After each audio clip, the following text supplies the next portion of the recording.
Dear students, today in our video session we will start the new and most important topic, sentence reordering. So let us start. What is sentence reordering and what is the meaning, and in the view of examination, is it important or most important for you? So let us start the very new and important topic, sentence reordering. In this topic we will study the sentence, about the sentence, types of sentence, and the words just should be in reordering way. Before starting, we will discuss in a few minutes just what is sentence. You know well, in the previous classes you have already studied the sentence, the definition of sentence and types of sentence. Mainly there are three types of sentences. You know well, simple sentence, complex sentence and compound sentence. And on the basis of these sentences, we will study how to reorder the sentences. And in this very session, we will study the rules and regulations and something just part of the reordering. चलिए शुरू करते हैं। फिर थोड़ा सा आप समझने का प्रयास करेंगे कि इस वीडियो में हम लोग सेंटेंस रीऑर्डरिंग के बारे में पढ़ेंगे, और यह आपके परीक्षा के दृष्टिकोण से बहुत ही इंपॉर्टेंट टॉपिक भी है। तो प्यारे बच्चों, आप लोगों के लिए यह जो टॉपिक सेंटेंस रीऑर्डरिंग का है, इसमें दो तरह के प्रश्न बनते हैं, स्पेशली दो तरह के प्रश्न बनते हैं, और उन दो तरह के प्रश्नों को सॉल्व करने के लिए जो पेपर्स में पूछे जाते हैं, एग्जाम्स में आते हैं, उनको सॉल्व करने के लिए हमें सेंटेंस के बारे में जानकारी रखनी होती है, हमें पार्ट्स ऑफ स्पीच के बारे में जानकारी रखनी होती है, ताकि हम सेंटेंस में आए हुए वर्ड्स को क्या कर सके, ठीक क्रम में लिख सके। कुल मिलाकर के सेंटेंस रीऑर्डरिंग का मतलब यही हुआ कि सेंटेंस अगर इधर उधर दिए गए हैं तो उनको हम सही क्रम में रख सकें। कभी कभी क्या होता है कि वर्ड जम्बल्ड कर दिया जाता है। वर्ड जम्बल्ड का मतलब कि वर्ड को तितर बितर कर दिया जाता है। एक सेंटेंस के जितने भी वर्ड्स होते हैं उनको यहाँ वहाँ उनके नियमित स्थान पर न रख करके अनियमित स्थान पे उनको प्लेस कर दिया जाता है। आपको करना क्या होता है कि ऐसे सेंटेंस में आए हुए वर्ड्स को आप लोगों को नियमित करना होता है, रीऑर्डरिंग करना होता है। दूसरा जो पूछा जाता है, जो क्वेश्चन बनता है, वो ये होता है कि सेंटेंस रीऑर्डरिंग करने के लिए वर्ड्स को जम्बल्ड करने के बाद से, वर्ड जम्बल्ड हो जाने करने के बाद से उसको करना क्या होता है कि पहले आप तो वर्ड को सही क्रम में रखते हैं, शब्दों को सही क्रम में रखते हैं और सेंटेंस बनाते हैं, और तब जो क्रम होता है सेंटेंस का, जैसे किसी फ्रेज किसी पैसेज का आपको एक पार्ट ले लिया गया है और उस पैसेज के आए हुए जितने भी सेंटेंस हैं उन सेंटेंस को एक एक करके आपको सेंटेंस दिया जाता है। एग्जाम्पल के द्वारा हम समझेंगे, बेहतर रहेगा।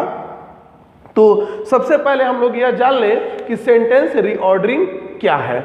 जैसे कोई सेंटेंस दिया गया है, यहाँ पर दे दिया गया कोई एक, जैसे एक सेंटेंस में डायरेक्ट लिख रहा हूँ, समझने का प्रयास कीजिएगा कि Ram is my best friend.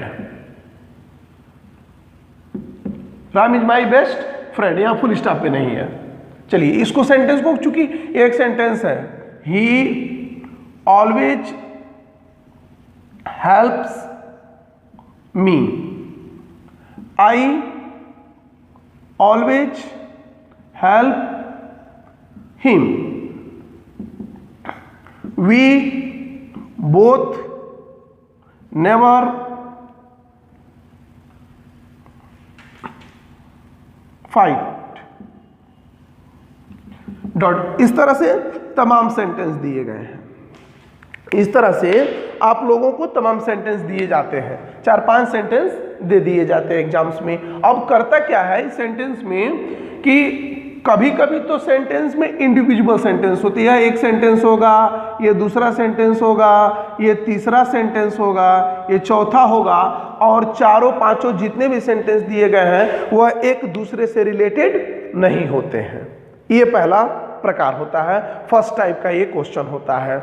जैसे एक सेंटेंस दे दिया गया Ram is my best friend, तो इज शुरू में हो सकता है, माई को मैं बता रहा हूं कि जैसे कि इसी Ram is my best friend को ऐसे दे दिया जाएगा, best is Ram friend my, यहां से ऐसे दे करके फुल स्टॉप लगा दिया गया है। यह एक प्रकार का सेंटेंस होता है, इसको आपको इस क्रम में लिखना होता है। दूसरा कि सेंटेंस इसी क्रम में रहेगा,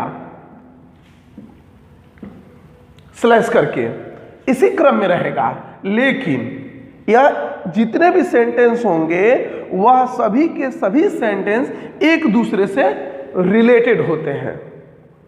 कहने का मतलब यह है कि जैसे मैंने यहाँ क्या लिखा कि Ram is my best friend, he always helps me, I always help him, we both never fight. इस तरह से यह क्या है, यह सभी के सभी सेंटेंस एक दूसरे से रिलेटेड है। तो इस तरह के भी आपको प्रश्न बनते हैं। तो दो तरह के प्रश्न बनते हैं। आप बार बार वीडियो को देखेंगे तो मेरी कही हुई बात को आपको समझ में भी निश्चित रूप से आपको यह समझ में आएगा कि मैं क्या कहना चाह रहा हूं। तो सेंटेंस रीऑर्डरिंग में सेंटेंस रीऑर्डरिंग दो तरह का होता है। पहला कि एक सेंटेंस इंडिविजुअल दे दिया जाएगा जिसमें वर्ड्स का जो क्रम होगा वो जम्बल्ड होगा, यानी इधर उधर होगा, उलझे हुए होंगे। जैसे honesty is best the policy.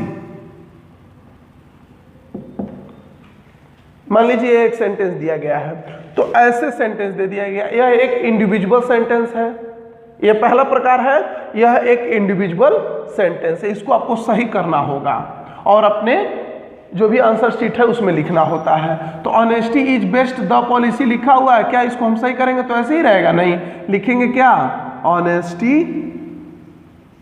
Is the best policy. हो गया सही? तो यह इंडिविजुअल एक सेंटेंस होगा और इसके सेंटेंस को हमको रीऑर्डर कर देना होता है। दूसरा मैंने यह बताया है, दूसरा जो प्रकार होगा कि यह एक कहानी पे, एक टॉपिक पे आधारित कुछ सेंटेंसेज होंगे जो एक दूसरे से रिलेटेड होंगे, एक दूसरे से रिलेटेड होंगे और उन सेंटेंसेज के वर्ड्स जम्बल्ड होंगे, उलझे हुए होंगे, इधर उधर होंगे। जैसे मैंने अभी आप लोगों को एक छोटा सा सिंपल सेंटेंस लिया था कि Ram is my best friend, उसी को दे देगा ऐसे, is my Ram friend best. इसी में दूसरा सेंटेंस इसी के क्रम में रहेगा, इसी से रिलेटेड रहेगा।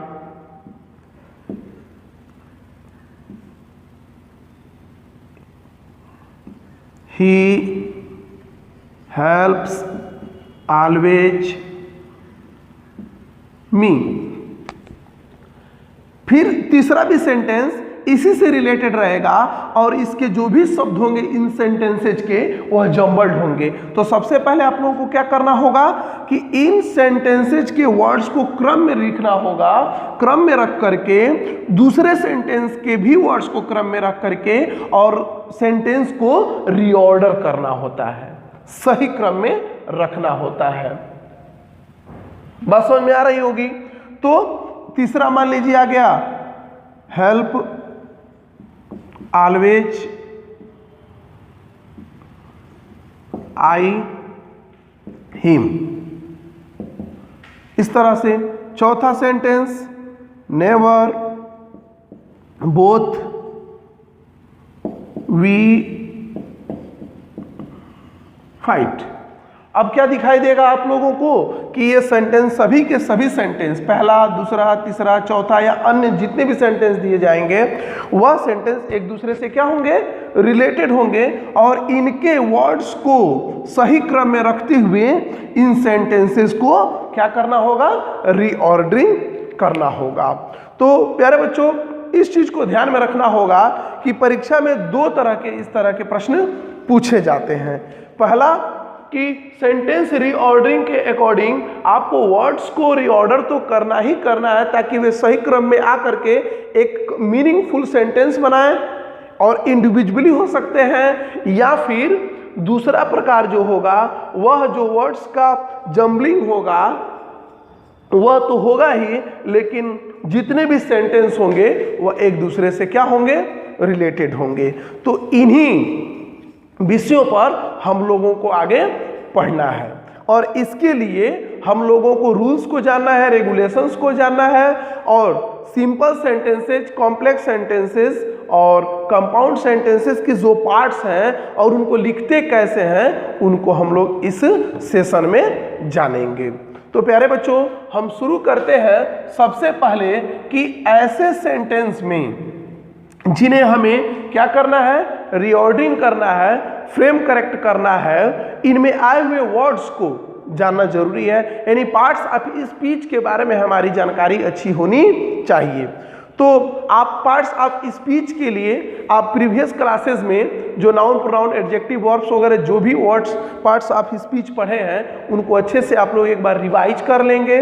और यहाँ पर हम बताना शुरू करते हैं कि अगर आपको वर्ड्स को, जम्बलिंग वर्ड्स को फ्रेम करेक्ट करना है, रीऑर्डरिंग करना है, तो उसके लिए आपको किन किन बातों का ध्यान देना आवश्यक है। तो प्यारे बच्चों, सबसे पहले तो आप लोगों को रीऑर्डरिंग के लिए आपका यही वर्क रहेगा कि आप सबसे पहले पार्ट्स ऑफ स्पीच को घर पर रिवाइज जरूर कर लें, क्योंकि हम अगली वीडियो में आपको जब बताना शुरू करेंगे कि सबसे पहले हमारा एक असर्टिव सेंटेंस आएगा। क्या आएगा? Assertive sentence. इसको हम स्टेटमेंट भी कहते हैं, आप जानते भी होंगे। इसको डिक्लेरेटिव सेंटेंस भी कहते हैं, इसको हम डिक्लेरेटिव सेंटेंस भी कहते हैं। तो ये सेंटेंस इसी पर आधारित कि ऐसे सेंटेंस जो स्टेटमेंट होते हैं, जो असर्टिव सेंटेंस होते हैं, सिंपल सेंटेंस का जो पार्ट होता है, क्या उसको हम जानते हैं या नहीं। अब एक चीज बताइए, आप लोग पढ़े होंगे और जानते भी होंगे कि क्या असर्टिव सेंटेंस की शुरुआत जो होती है वो किससे होती है। असर्टिव सेंटेंस के कितने पार्ट होते हैं? अफर्मेटिव होते हैं और नेगेटिव होते हैं। शुरुआत इसकी किससे होती है असर्टिव सेंटेंस की? तो असर्टिव सेंटेंस की शुरुआत किसी न किसी सब्जेक्ट से होती है। एंडिंग इसका किससे होता है? किसी न किसी फुल स्टॉप से होता है। फुल स्टॉप से हम इसका एंड करते हैं। यानी असर्टिव सेंटेंस में क्या करना होता है? हमें सबसे पहले सब्जेक्ट को फाइंड आउट करना होता है। यानी हमें रीऑर्डरिंग करना है तो हमें उस सेंटेंस को अच्छे से देखना पड़ेगा कि उस सेंटेंस में क्या हमारे कुछ सब्जेक्ट्स आए हैं, और इसके बारे में हमने आप लोगों को प्रीवियस क्लासेस में पढ़ाया भी था और बताया भी था कि सब्जेक्ट की जगह पर कोई नाउन या प्रोनाउन ही हो सकता है। प्रोनाउन जो होगा वह पर्सनल प्रोनाउन होगा, पर्सनल प्रोनाउन होगा, और नाउन जो होगा वह कोई भी नाउन हो सकता है, नाउन फ्रेज हो सकता है और नाउन क्लाज हो सकता है, जो सब्जेक्ट की जगह पर प्रयोग किया जा सकता है। यानी सब्जेक्ट की जगह पर आने वाला पार्ट ऑफ स्पीच क्या होना चाहिए? नाउन या प्रोनाउन।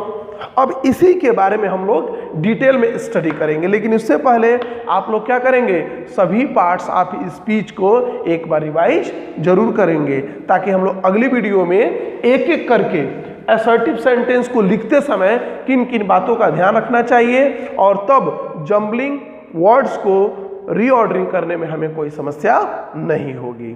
ठीक है, मिलते हैं अगली वीडियो में इसी असर्टिव सेंटेंस को लेकर के।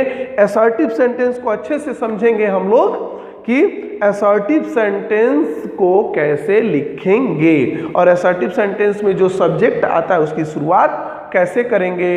अंत में फुल स्टॉप आना ही आना है असर्टिव सेंटेंस में, नो डाउट, लेकिन जो सब्जेक्ट की जगह पर आएगा वह कौन सा पार्ट ऑफ स्पीच होगा जिसको हम लोग लिखेंगे। अगली वीडियो में हम इसके बारे में पढ़ेंगे। धन्यवाद।